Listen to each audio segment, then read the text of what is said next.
بسم اللہ الرحمن الرحیم وصلی اللہ علی النبی الکریم اما بعد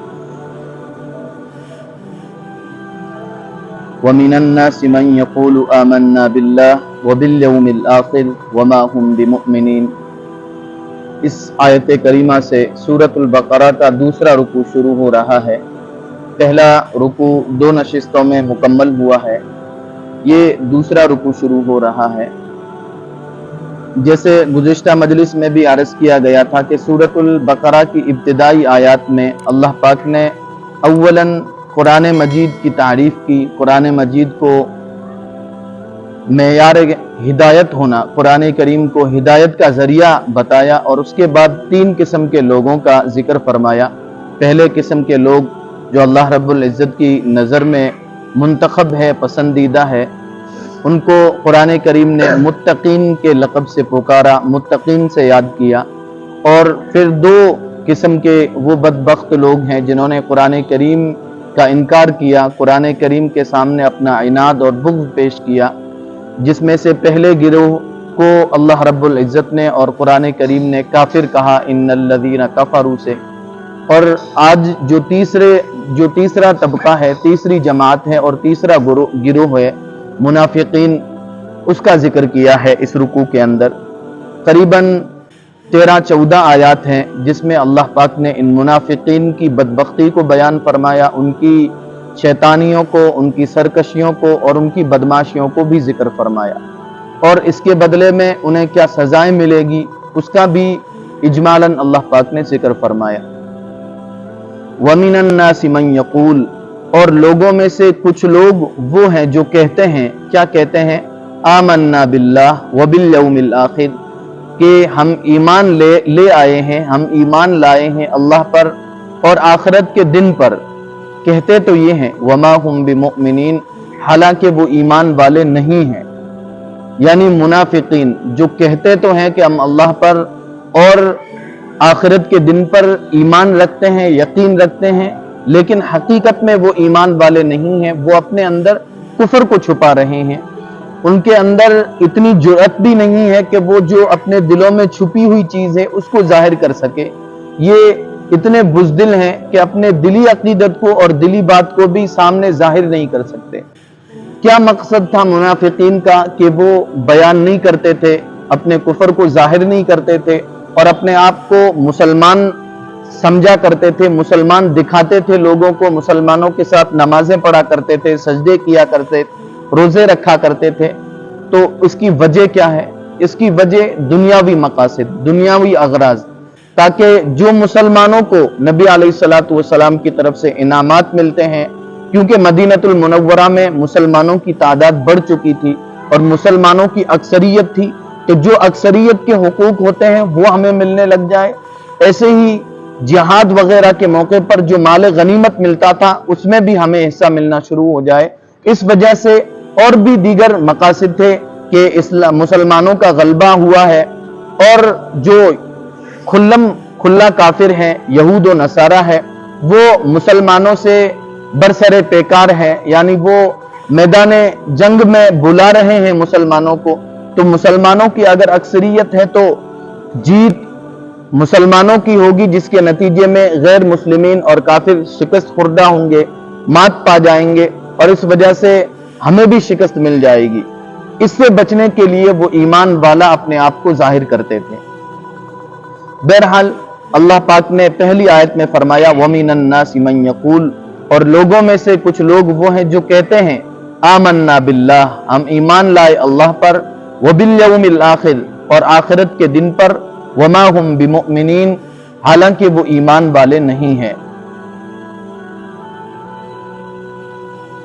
دیکھیں، جو منافقین جن کے بارے میں یہ آیت نازل ہوئی ہے، یا نبی علیہ الصلوۃ والسلام کے زمانے کے جو منافقین تھے وہ یہود تھے، یعنی اہل کتاب، حضرت موسیٰ علیہ الصلوۃ والسلام کی باتوں پر ایمان رکھنے والے، یقین رکھنے والے۔ تو وہ ایک درجے میں تو اپنے دعوے میں صحیح ہے، آمنا باللہ، کہ ہم اللہ پر ایمان رکھتے ہیں۔ تو یہود اللہ رب العزت کی ذات پر ایمان رکھتے ہیں کہ اللہ پاک ہے، وبالیوم الآخر، آخرت کے دن پر بھی یقین رکھتے ہیں،